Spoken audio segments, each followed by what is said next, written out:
Today, let's look at the problem 647, LeetCode problem 647, palindromic substrings.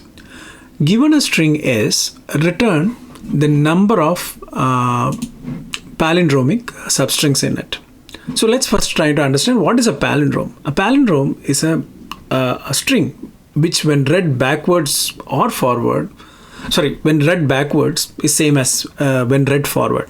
So one simple example is, let's take a string where it's something like ABA. Okay, when you read it back, it's ABA. So basically it's a palindrome.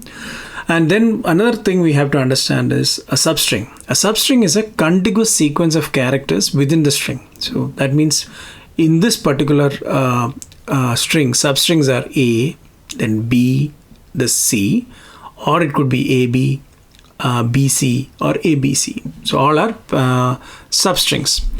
Now understand, so to consider a string to be a substring to be palindrome, then in this case A by itself is a palindrome. You can see B by itself is a palindrome, but AB is not a palindrome because if you read it backwards it's BA. Okay, similarly BC is not a palindrome because when you read it back it's CB, and so on. Okay, now let's take us then now for this example maybe we can also look into AAA. So the output should be like you can see here, right? A by itself is a palindrome. The second A by itself is a palindrome. Third A by itself is a palindrome. The first and second A together forms a palindrome. Similarly, second and third A together forms another palindrome. And finally, AAA is also a palindrome because when you read it back, they give the same string. Now let's take a slightly more complicated example. Something like ABA, ABA. So I just put this space for explanation's sake. Okay. Now let's go back. Okay. Now let's try to understand this problem. Okay. Now if you see here,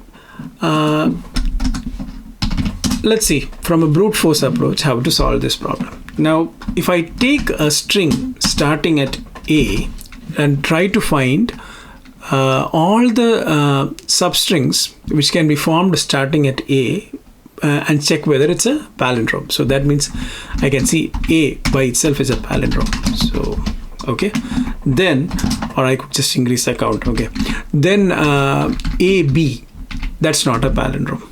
Okay, then ABA, that is a palindrome. Okay, as you can see it is ABA is ABA when we read it in reverse. Then let's look at this string. That's not a palindrome. Now if I take this also, that is also not a palindrome. But if I take this one, that's a palindrome. So starting at A, these are the palindromes I can have. And similarly this goes on. Then I can just go to B and find all the palindromes that it can form. For example, B is a palindrome and BA is not a palindrome, BA is not a palindrome, but BAAB is a palindrome, and so on. So this keeps on going. Now if you see the time complexity here, so if I start and look for each of these strings, because we are starting with A, and then see all the strings starting with A and find whether it's a palindrome. Similarly, we'll go to another string and try to find the same case. So these iterations itself will be of the order of n squared, but on each iteration to check whether it's a palindrome, that's another n. So it's like order of n squared for iteration, but then to check whether it's a palindrome, it's another n. So basically we will end with a time complexity of order of n cube. Okay, can we do better? Okay, now let's think about another approach.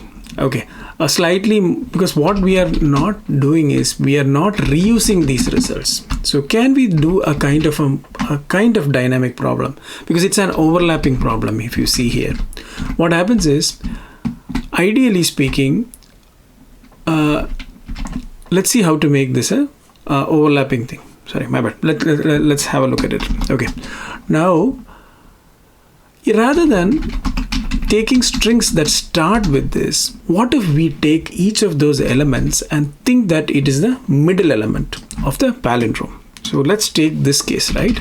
So I'm just going to delete this, okay, for this thing. Now let's take A. All right. With A as the middle element, what are the palindromes that I can form? Okay. So if I move to its left, so currently there's no element. So that means the only palindrome that I can have is A, with A as its middle element. So I can just tell A is my only palindrome. Now let's come to B. With B as its middle element, what are the palindromes that I can form? So now let's assume that my left pointer is here, okay, and my right pointer is here. So if these left and right pointers are equal, then that means that ABA is a palindrome. Now let's again decrease this and see what happens. So now L becomes -1. So of course this is the best we can do. All right. Now let's take the next element. Okay. So here, if you see, we can sorry, my bad. R can be A and L can be A.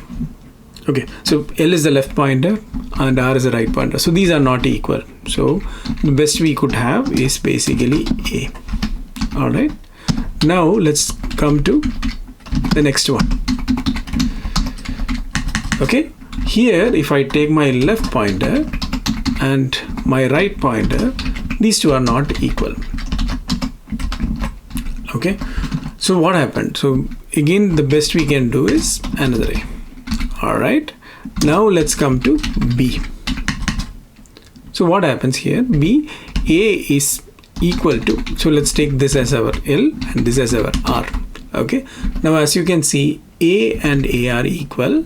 So ABA is a valid palindrome. Okay. Now if we look closely, we do miss some palindromes here. For example, let's take this case, right? This is also a palindrome, but we didn't consider that in our list. So if you take a closer look at the list of elements here, all that you are able to see are odd palindromes. That is like odd palindromes that can be formed using that element as the middle element. Now there is one particular case where I could have two middle elements that are equal. So let's take this case, right? When I'm in A, so if I take these two are equal and then move my left and right pointers. Okay, if these are equal and then I move my left and right pointers, then I will get this element set. Okay, so then that means that will include BAAB, and again if you see, if I again move my left and right pointers, then I will actually even get ABAABA. So now these are the even palindromes with those that element as the middle element. Now let's see how to code this up. And as you can see here, on each element we can do n iterations, n iterations, or I would say worst case of n by 2 iterations on each side. So that will be of the complexity of time complexity of order of n square. Okay, now let's see how to code this up.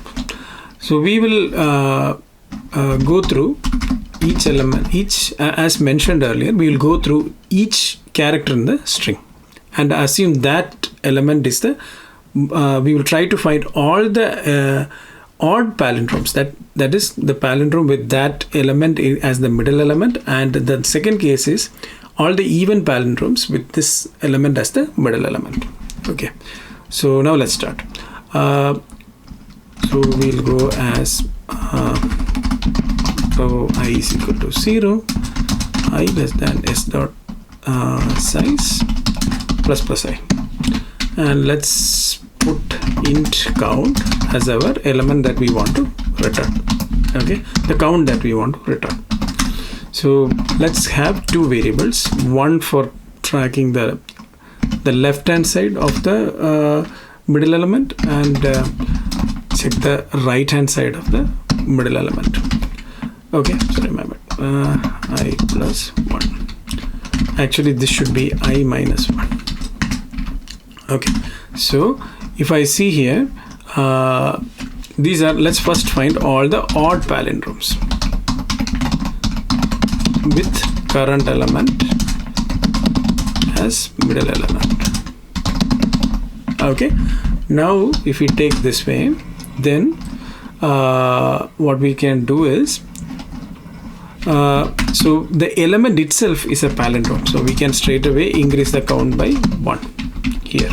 Okay, then what we will do is we will check if SFL equal to, so we have to check a boundary condition, L greater than or equal to 0 and R less than S dot size.